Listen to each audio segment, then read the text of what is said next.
called out your very first 2-minute EWO, which was here, right?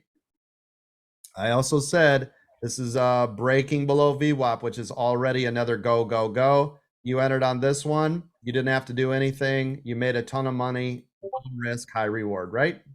So the reason right now, while Mark would consider shedding some, is only because he's at a double bottom. See it? Yeah.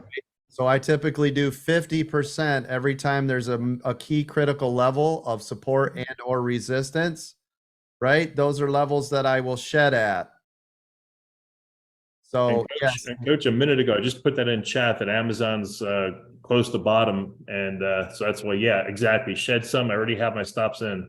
Yep. So just like this. So the same thing right here, partner. Look, if you would have got in on this 2-minute EWO, which was also below VWAP, by the way, you rode this all the way down. If you had 10 contracts, now you have 5 at this range, and now you're just waiting to see what it's going to do.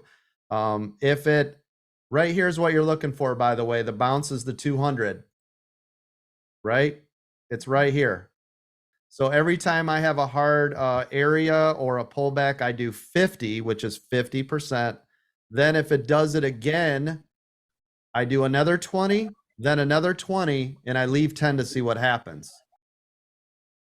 Because if I do 80, I only got 20% left, right? So I'll do 50, 20, 20, 10. Does that make sense?